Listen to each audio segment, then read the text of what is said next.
তোমাকে দিয়ে এখন আর কোনো আশাই আমরা করি না। সারাদিন ঘুমিয়ে কাটাও, কোনো কাজের না তুমি। ছেড়ে চলে যাও না কেন এই বাড়ি, আমাদের শান্তি দাও না কেন? অশান্তি করে ফেলছো জীবনটা। আমার ছেলেকে ধ্বংস করেই এই মেয়ে শান্তি পাবে যা দেখছি।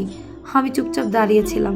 মা আরও বললেন, তুমি ইরাদকে ডিভোর্স করে দাও, ও আর তোমার সাথে থাকতে চায় না। 3 বছর আগে করা ভুল এখন আমার ছেলে শুধরাতে চায়।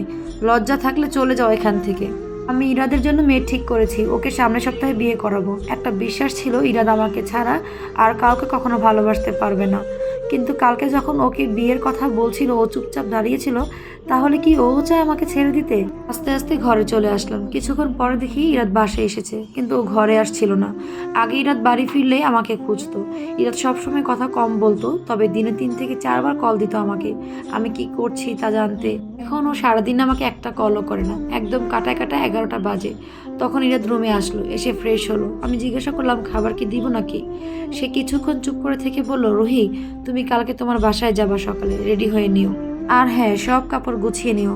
আমার আর বুঝতে বাকি রইল না। আমি আচ্ছা বলে সরে গেলাম।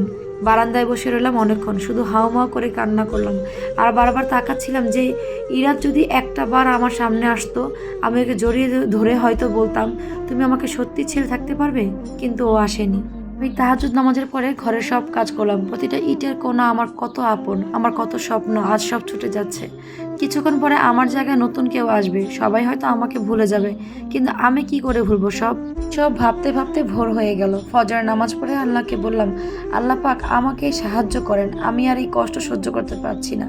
কিছুক্ষণ পরে গোসল করে নিজেকে আয়নায় তাকিয়ে দেখলাম খুব বিধ্বস্ত দেখাচ্ছে। আম্মু আব্বু এই অবস্থায় আমাকে দেখলে কি ভাববে? তাই মাথাটা পরিপাটি করে বাঁধলাম, ঠোঁটে একটু ভেজলিন দিলাম। যেই ঘরে গেলাম দেখি ইরাদ উঠে গেছে, লাগেজ সব গোছানো। সবকিছু গুছিয়ে মা আর খালাম্মাকে সালাম করে বের হলাম, কিন্তু কেউ কোনো কথা বলল না। বাবা মাথায় হাত বুলিয়ে দিয়ে বলেন, সুখী হও মা। ইরাদ আর আমি গাড়িতে বসেছিলাম, নিজেকে অনেক প্রশ্ন উত্তরের জন্য তৈরি করছিলাম। মা বাবা ভাইয়া ভাবি সবাইকে কিভাবে কি বলবো এসব ভাবছিলাম। তখন পরে দেখে আমাদের বাসা যেদিকে যায় গাড়িটা সেদিকে যাচ্ছে না। 2 মিনিট পর বাড়ির সামনে এসে থামলো গাড়ি। ইরাদ বলল, নামো। আমি বললাম, এখানে? বলল, আসো বলছি। ভিতরে যাওয়ার পরে ইরাদ বলল, আজ থেকে এটা তোমার বাসা, আমরা এখানেই থাকবো। আমি অবাক চোখে ওর দিকে তাকালাম। বলল, রুহি তুমি অনেক সহ্য করেছো, তুমি আমার বউ, তোমাকে আমি ভালোবাসি। তুমি এমন একটা মানুষ, কোনো বাচ্চা জন্ম দেওয়ার মেশিন না। আমি অনেক চেষ্টা করেছি সবাইকে বোঝাতে, কিন্তু পারিনি। তাই আমি আমাদের জন্য আলাদা বাসা নিয়েছি। বাচ্চা না থাকলে আমরা দত্তক নিব, কিন্তু তুমি না থাকলে আমিও থাকবো না। বিয়ের সময় ওয়াদা করেছিলাম আজীবন সাথে থাকবো, এত তাড়াতাড়ি কিভাবে ভুলে যাব বলো? ইরাদের কথা শুনে আমি আর কিছুই বলিনি, শুধু ওকে জড়িয়ে ধরে বলেছিলাম, অনেক বেশি ভালোবাসি তোমাকে। আমি মরে যাব তুমি আমাকে ছেড়ে গেলে। আসলে সব স্বামী খারাপ হয় না। স্ত্রী সন্তান জন্ম দিতে না পারলে সবাই ছেড়েও যায় না।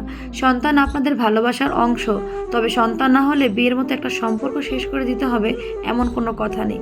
গল্পটা আপনাদের কেমন লাগলো অবশ্যই জানাবেন। ধন্যবাদ। আর হ্যাঁ, নিয়মিত গল্প শুনতে আমাদের পেজটিকে ফলো করে পাশেই থাকুন।